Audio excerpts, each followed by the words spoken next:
Am 3 bucăți de piept, 3 balșoi, cartofani, ustur verde, ustur normal, o lămâie,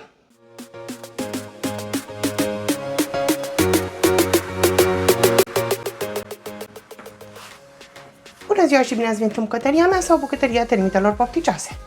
A venit și rândul cățelului. Ups, mă scuzați, mielul. Nu am fost decis, nu am vrut de fapt să facem friptură de miel, nu preferăm pastrama de oaie decât mielul. În ultima clipă ne-am răzgândit și am fugit în Carrefour și a fost tot ce am mai putut găsi în tot Carrefour.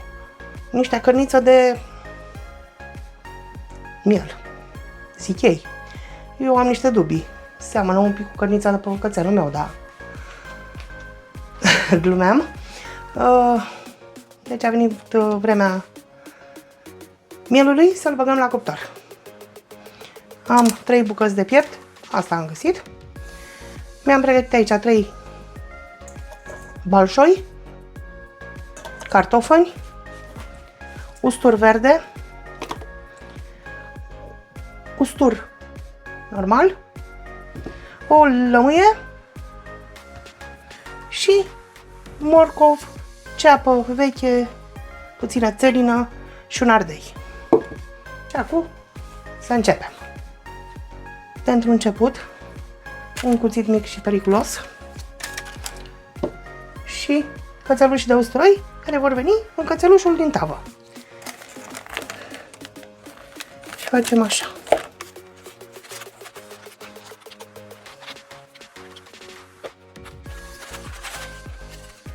Și aici cu grijă să nu ne tăiem, că eu am mai pățit-o odată.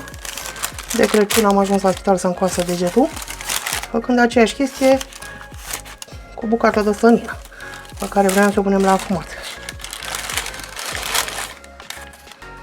Și cum prostia și neatenția se plătesc, eu am plătit. Adică am un deget belit și cusut. Și acum în fiecare găurică o facem așa.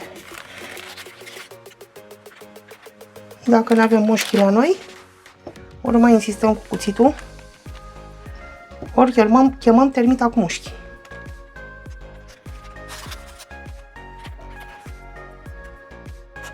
Deci noi și până am făcut găurile.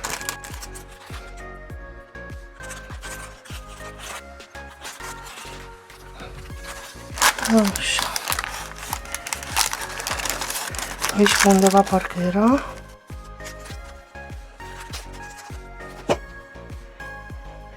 Aici și am nevoie de ajutor, că nu vreau să pun mâna de carne. Dar m-am descurcat. Acum.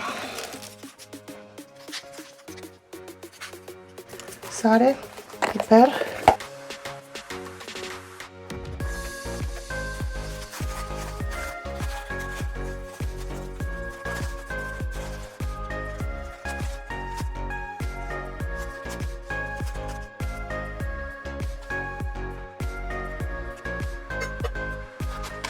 Vrea și aici sau nu vrea?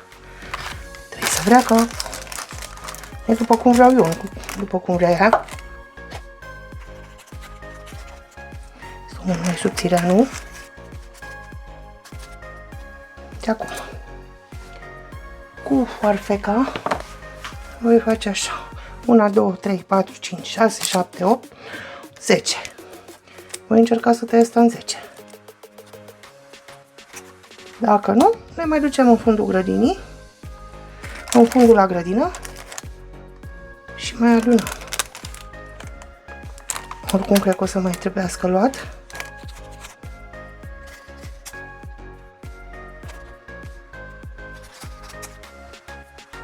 Merge făcut și pe foc, în sensul că îl punem, îl sigilăm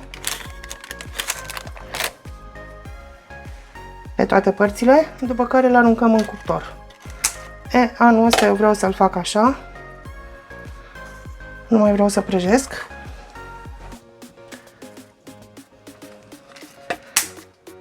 Îl voi pune la funcția de abur pe care o are cuptorul meu pentru miel. Și bineînțeles că nu ajunge, dar nu nimic. Apelăm la mușchi. Sau nu mai apelăm la mușchi, că nu știu pe unde sunt. Și în ce n-a ajuns, punem cimbrișor. Ca să iasă gigea și frumos. Bun. Acolo, nu avem. Mai tăiem cimbrișica. Ia să vedem. Reușim să-l înfigem. Reușim că, așa cum am zis, nu ia după el. Bun, cât stă asta un pic, mă ocup de legume. Până să ne ocupăm de lămâie, de legume, am stors lămâia, o punem așa și acum de-abia îl dăm la o parte și ne ocupăm de legume. Legumele, tigaie pe foc, aruncate toate legumele, un pic de sare și le lăsăm să se mermelească un pic. După care le punem în tavă.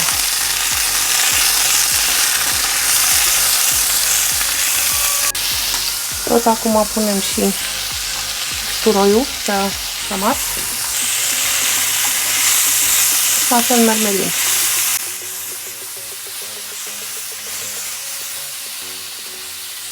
Ca să-și lase bine aroma, voi pune și o parte din cimbrișor. Am terminat cu legumele, nu am vrut să le fac la gata, ci le-am caramelizat puțin. Le voi răstuna în tigaie, în tavă. Sunt doar de gust, acum le voi pune doar de gust. Cartofii pe care i-am tăiat, unii mici, unii mari.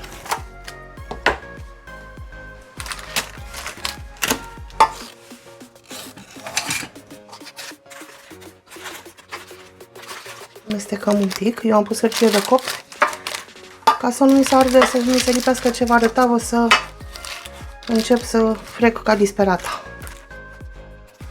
Oricum o să treacă, o să se murdărească tava, nu e vorba de spălat, este vorba de lipit. Acum am terminat cu astea. Urmează un pic de cimbrișor, un pic de rosmarin. Au apărut mușchii și am trimis după rosmarin. Ustur verde. Dăm cu ustur în populație. Ce rimează cu ustur? Ustur, ustur, noi facem cartofi natur. Totuși îl tai și pe asta. Ok. Înapoi cu cățelul. Mielul. Nu știu de ce tot îmi vine să-i zic cățel. Mă gândesc la sticiulic al meu. Că l-aș păpa de dulce ce e.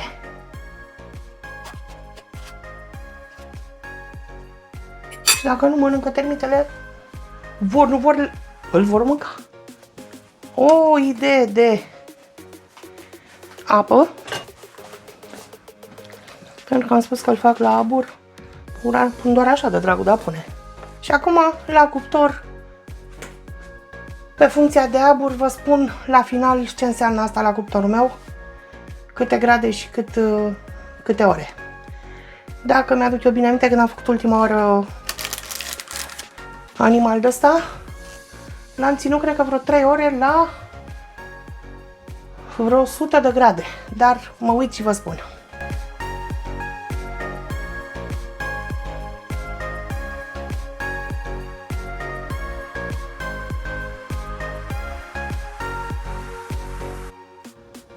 Cățelușul meu este gata. Scuze, nu știu ce am cu cățelușul. Mielul meu este gata. A stat la cuptor aproape 3 ore pe funcția de abur la 90 de grade, după care ultimile 10 minute am dat funcția de gratinare și am cocârțit, am ars un pic cărnița. Am și gustat, este super bună, super moale. Îmi plouă în gură. Mai rămâne să pun pentru cei care doresc, voi întreba termitele, un pic de verdeață, dar asta în farfurie și ne așezăm la masă. Mulțumesc că ați stat cu mine în bucătărie și astăzi și vă aștept și mâine la o nouă rețetă. Vă pup!